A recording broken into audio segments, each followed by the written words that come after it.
这个时候的话 ，top down 其实是一个蛮重要。那底下的人不可以用旧的方式在做这些执行，更多的数据分析、数据治理这些能力必须要加进来。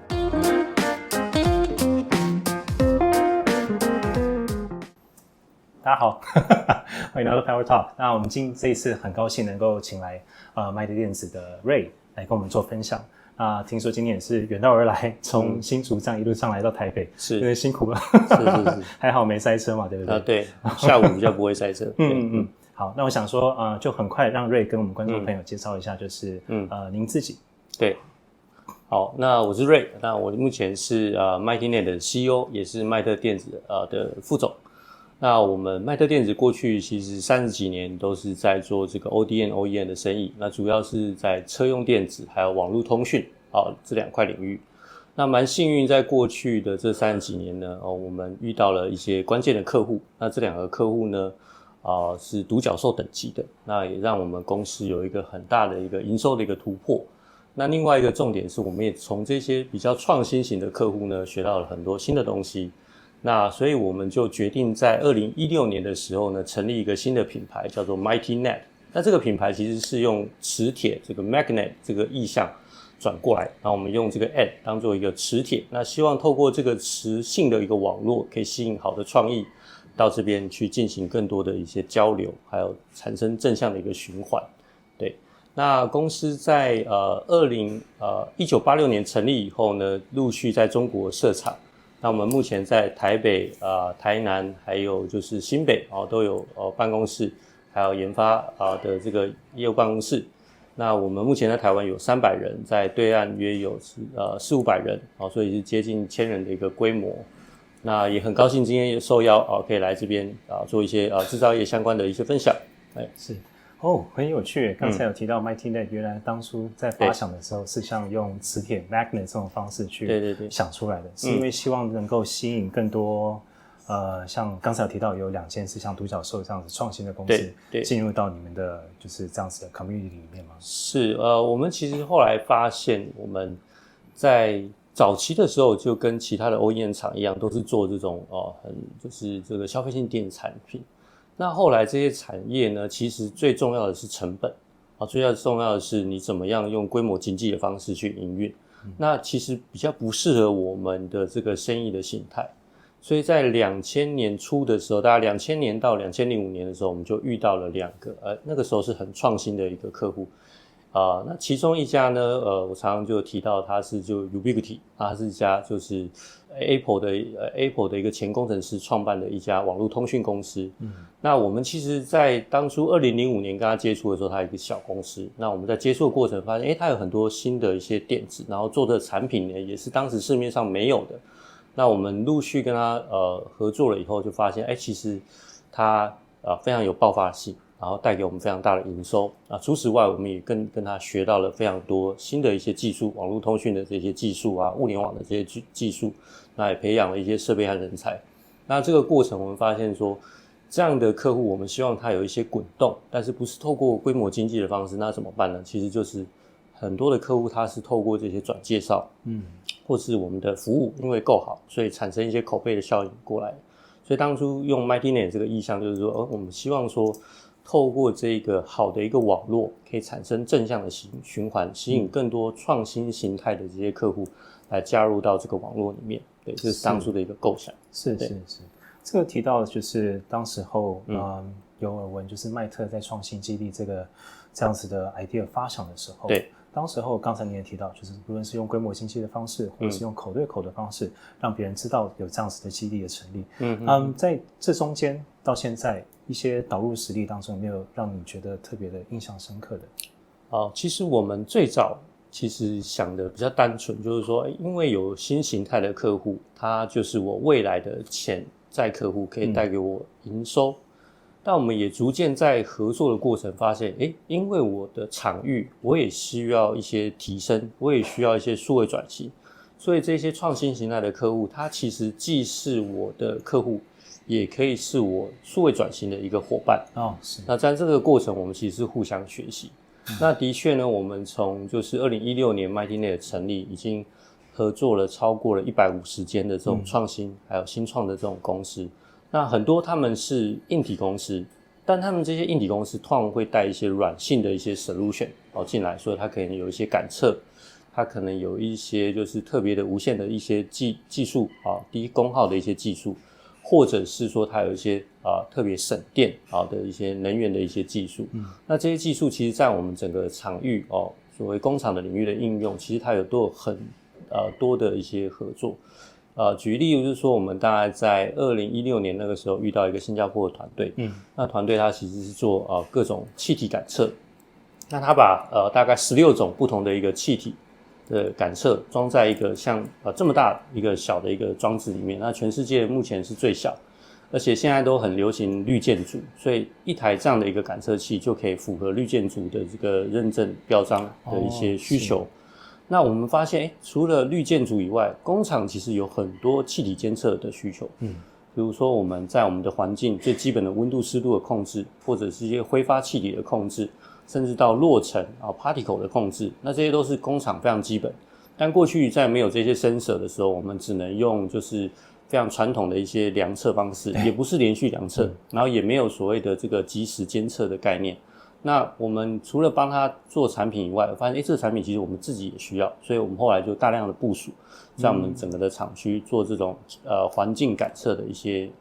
solution。是，对，所以我觉得这是一个很好的互相学习的一个案例。对啊，就一部分是当他们是你的客户，同时也可以变成是像这样子的合作伙伴的关系。对。刚才提到说，就像这样子的气体感测，除了在一般的建筑上面会使用到之外，也会在需要在智能工厂的方面也会去持续会去使用到它。是，因为说它会不断的去连续做感测，对，等于就是让一个装置在那边随时去侦测。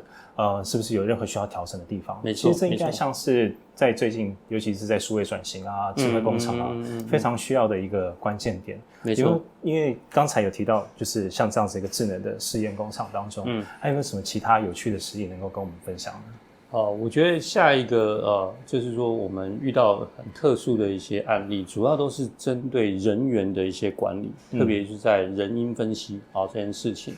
那因为我们知道，其实台湾它跟日本一样都是少子化，所以有非常多的一些缺工的一些问题。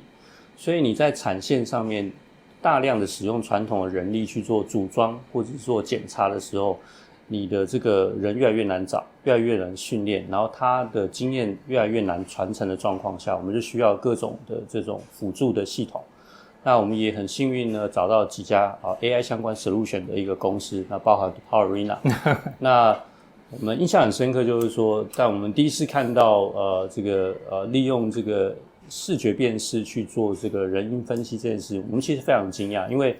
在早期我们经历这个传统的 IE， 那这个传统 IE 它其实是用那种码表非常辛苦的方式去做这些人工工时的一个计算，而且它不是连续量测，跟刚刚那个气体感测一样，你只能知道一个时间段的这个 sampling 的这个 data。但它不能代表你真正产线发生的所有的事情。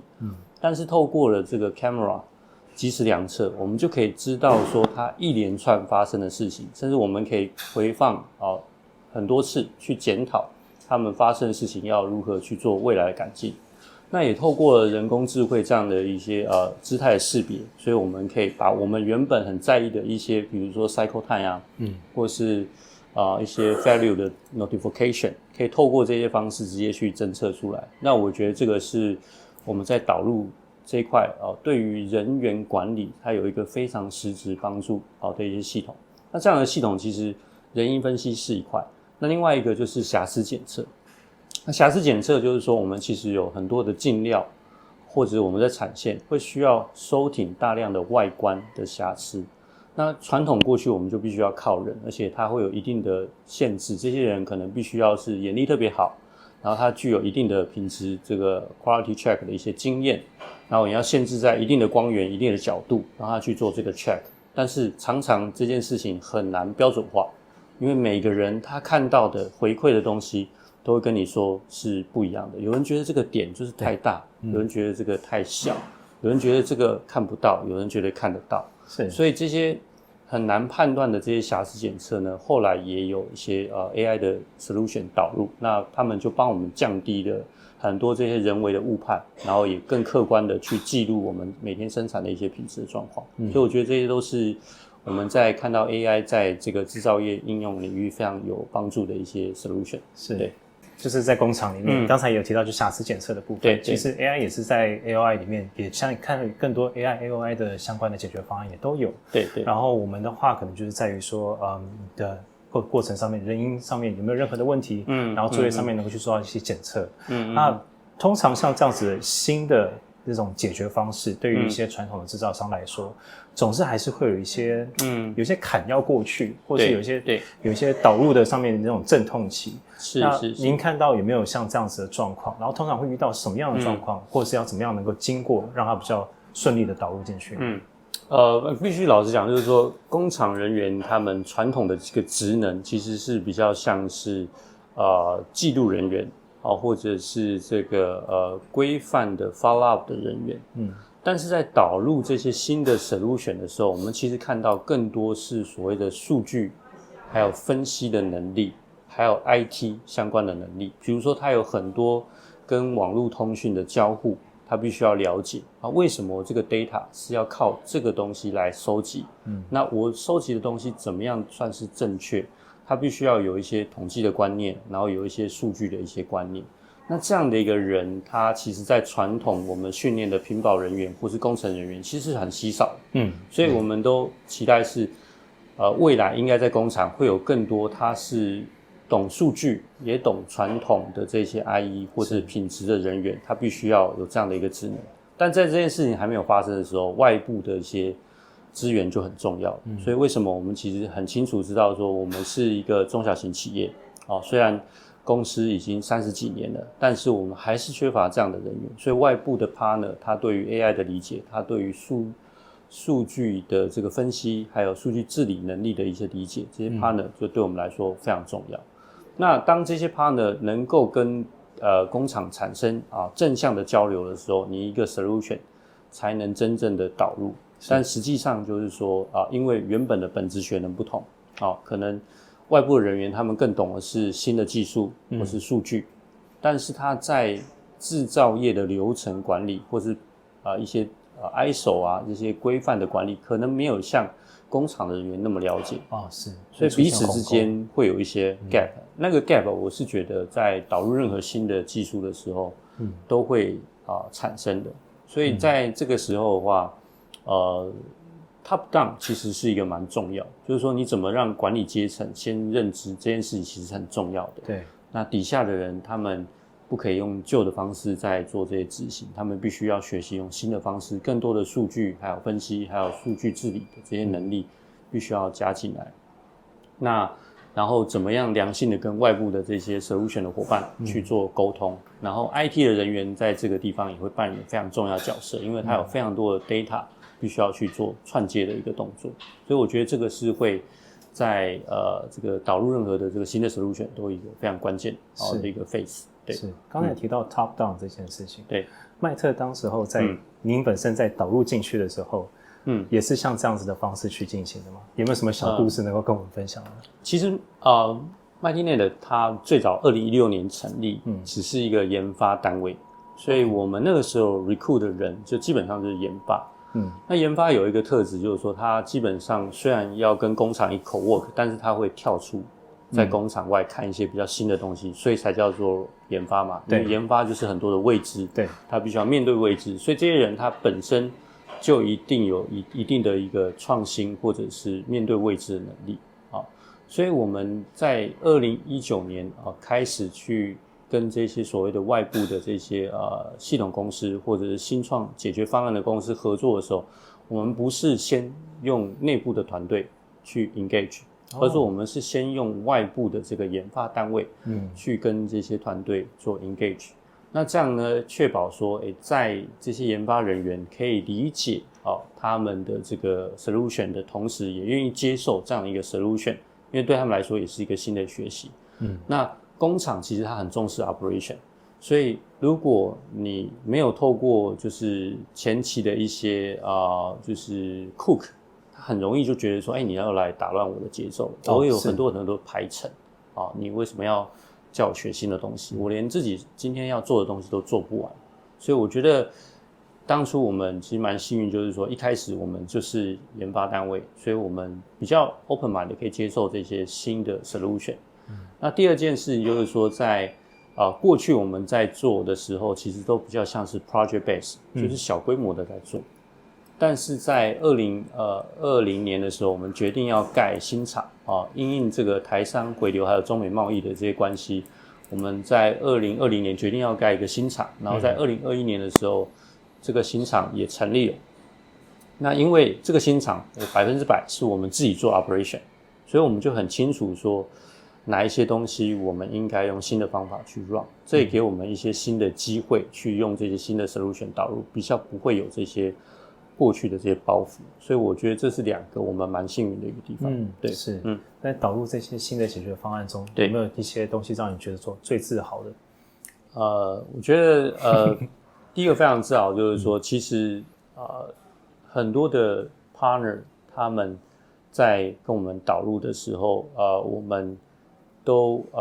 就是把 infrastructure 这个事情都做得很好。因为其实你要导入这些新的 solution， 其实最重要的第一个是你的网络通讯的结构是不是足够强健去接这么多的 IoT 或者这么多的 data 的 solution。所以在新厂一开始的时候，我们就说我们要用最好的这个网络通讯系统，也就是我刚刚提到的 Ubiquiti 他们的网络通讯系统。那个时候WiFi 6还没有很普及的时候，我们就率先导入它全部的 WiFi 6的这个 solution， 那也包含了 camera， 也包含了门禁的系统。那后来也包含跟 PowerArena 的合作，也是 based on 在他们的网络通讯，还有在他们的 camera 系统下面去执行，所以我们可以确保它的这些 data 的品质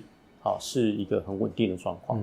那第二个也面临很多的 IoT， 其实它不只是 WiFi 而已，它还需要其他的一些网络通讯，比如说有很多 IoT 专用的网络通讯，比如说像是 LoRa， 像是 CFOX， 或者像 NB-IoT Cat-M1 这些长距离低功耗的网络通讯 solution， 我们在我们这个厂区也全部都建所以它是非常稀有，是同一个厂区有好的 WiFi 6，然后也有长距离低功耗的这些网络，那甚至把 LoRa、CFOX 这些网络我们都接进来，所以它就在很多的电表或是刚刚讲的气体感测的 sensor， 我就可以不需要占住我 WiFi 6这个宝贵的频宽，我可以透过其他的方式去把这些 data 接出来，而且可以拖到很省电可以接很多的 sensor 这个方式。所以这是一个我们觉得很棒的点，就是说我们一开始在这个 infrastructure 的部分其实是思考的蛮 OK 的，所以它有一个很好的地基，所以我们在这个地基上面可以长很多不同的 solution。那目前也还没有看到它的瓶颈。对，它的确是一个地基。对，因为刚才提到 infrastructure， 其实这个东西最重要就是你要把基础打稳。对，你上面如果说要再用一些更新的东西什么的，你都会有一个很好的基础去建立起来。对，像现在其实蛮多台湾有很多的隐形冠军，不论是因为在最近 EV 的兴起，或者是在更之前比如半导体相关产业所带动出来的都有。那他们这些隐形冠军，其实我们看到还是蛮多都在用传统的制造的方式去跑他们的场域。对，那除了像刚才提到的地基打稳，然后才有足够的稳固的地基能够去做到转型之外的话，有没有其他的层面上面能够跟他们分享说如何去做到转型这件事？我觉得其实本业这件事情当然是很重要，但我们常听到就是说你在70%的本业以外，你可能30%要去思考外面这个世界跟你的本业的关系的一些变化。所以我们知道很多的新的技术，它对于你的本业其实有时候都是破坏性的比如说对汽车领域来说，电动车这样的一个新的技术，它其实是一个破坏性，因为它把你原本可能最重要的一个 BONCOS 的引擎这个东西直接拿掉。对，所以这些破坏性的东西，它一开始可能是30%，可能它慢慢可能会40%、50%、60%，会慢慢的一些增加。所以第一个我的建议就是说你身为不管是公司的执行长或是董事长，那你一定要花一定的时间把外面的世界发生什么事情带到公司来，让你所有的团队知道外面的世界发生了什么新的技术、新的改变，它有可能会影响到我们公司什么，包含就是中美贸易开始所谓的地缘政治，所有的供应链的这个转移，所有的长边效应也是一样。那第二件事情就是说，当你的团队对于外面的世界有个熟悉的时候，有没有一个好的一个 buffer， 是可以去承接或是吸收外面这些团队的这些 knowledge，那它可能不见得是一个每天在做 operation 的团队，可以是我刚刚讲的一个所谓的研发团队，也可以是专门的这个所谓的新产品导入团队，或者是数位转型小组，或者是现在很多公司在谈 ESG 或者所谓的 ESG 专案小组。那这样的一个小组的团队，我觉得对公司也是很重要的，因为这些人就是在帮你把公司很多的未知还有很多的就是新的技术，可以在这个小的团队里面先做一些就是说一些 filter 去做一些筛选，可以知道说新的技术怎么样对你的公司产生正面的 impact。那我觉得这两件事情，我觉得是很重要的。那当然，这两件事情都是要有高层非常的大力的一个支持，也知道这样做的事情是对的。因为短期上，你可以说不管是去看外面的世界花的这些出差费、差旅费或者是参加这些论坛，短期内其实产生的这些车马费或者是费用，或者是你刚刚讲的一些专案小组，不见得在短期可能半年、1年都不会对公司产生一个很直接的营收影响。但是你公司的决策者，你怎么能看到这件事情的重要性？我觉得是第三个非常重要的一个关键，就是说你知道外面发生什么，你有一个好的团队，然后你也知道这些团队你要给他时间，让他去 cook。那我们最近其实有一些传统的这些业者的一些法人，他们来我们公司，那看到我们公司现在也开始做一些 e-bike 相关的 solution 的东西，然后也有做一些汽车相关 solution 的东西，那我们都用比较新的方式，他们都蛮讶异的，因为他们也就如你刚刚提到，就是很多现在他们所在的企业都还是用很传统的方法做，可能都连纸本这个作业都还没有就是大量的数位化，是，所以这些东西呢，就是我们可以更多的一些交流。那这些所谓的法人和业者，那我觉得他们另外一个任务也是把这些其他的产业在做的一些事情，尽量能够带回来，去影响到这些产业的一些变化，让他们知道说，其实外面的世界发生什么事情，你公司有没有一个好的团队正在去承接这些事情，然后你的决策者愿不愿意把这件事情很 commit 下去执行？对，是。刚才提到说，在从了解到外在的世界，然后再带到回去公司里面，然后公司是不是有这样足够的 knowledge 跟 buffer 能够去成立，能够去接纳这些事情？那讲的无外乎就是一个团体的韧性嘛，一个企业的灵活性。其实看到麦特，无论是你们的触角，有现在在制造上面也有，然后就其他的像创新基地这个东西也是，它就是不断的去给它很多的有点像是装备了，然后让它能够面对这些多变的世界当中，有很强韧的方式能够去进步，然后甚至还继续生存下去。对对。那再看到刚才也提到，就是像现在可能地缘政治或者是一些不确定性或者是像那个制造业的供应链外移这些部分，麦特在面对这些状况之下，在企业策略上面是不是有一些什么样的调整呢？其实地缘政治对我们目前台湾传统制造业思维有一个很大的影响，因为过去我们可能台湾都很习惯，就是说哪里有规模经济，我们就往哪里走，所以我们从台湾到中国，然后到东南亚，甚至非洲，其实追求的都是所谓的规模经济，或是新的一个市场的一些这个人口红利，这些事情。但是现在因为地缘政治的关系，所以各国他们更倾向就是用当地的制造业，当地的人的制造业来做制造。因为even是美国，那前阵子他们也很强调，就是说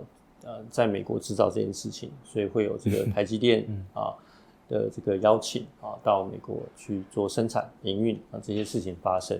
那也是因为这些地缘政治让他们重新思考说，如果你一个国家连制造业的一些基本都没有，可能再一次疫情或是再一次这样子这种大规模的这种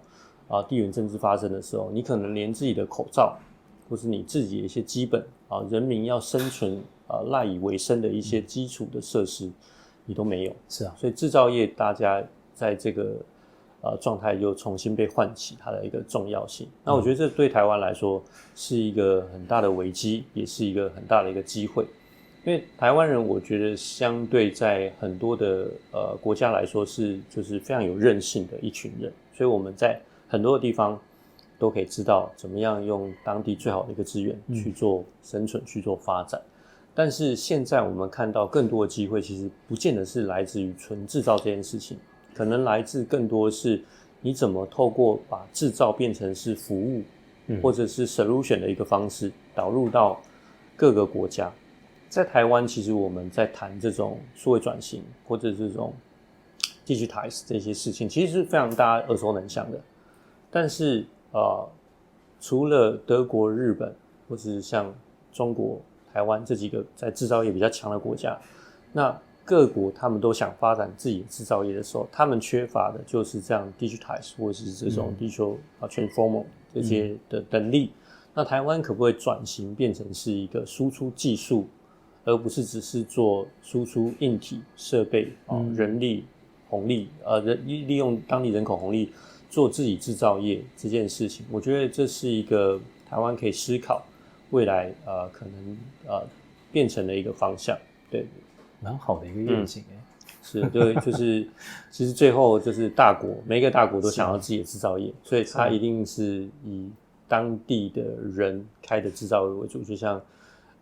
中国以前就是这样，所以现在所有的制造业以前是台湾人为主，但是现在全部都是中国人。那不管是美国制造或者是印度制造，我觉得这件事情一定会发生。台湾人如果一直想要在那个地方当那个 local king，最后不见得会如他所预期的这样子。所以你可能要反过来，就是说你怎么做一些技术输出，而不是在那边当那个 local king。对，local king。中文会不会是本土天王呢？因为其实在进来这样子的产业当中，在进来这样产业之前，其实对制造业都有一个比较刻板的印象，就是工厂。那没错，现在看到的时候，发现制造业的确是一个国家经济体系的一个根本蛮好的出发点。对，我觉得 MightyNet 在这几年就是其实跟 PowerArena 或者很多这些合作伙伴，其实我们打造就是一个很有韧性或者很创新的一个生态圈。那这个生态圈其实我们希望不是只是在台湾，所以我们更希望说在我们看好的一些市场，比如说日本还有新加坡这些新兴的领域，他们有更多的一些机会是我们可以把这个生态圈的一些能力去向外输出或是辐射。那麦特不见得需要当那个头，也不需要一定是领头羊，但是我们可以跟生态圈的伙伴一起合作，找到适当的一个机会，然后找到适当转型的可能性。那这个是我希望接下来可能这几年可以发生的一个愿景。对，是好，谢谢麦特的 CEO Ray，谢谢今天的时间，谢谢。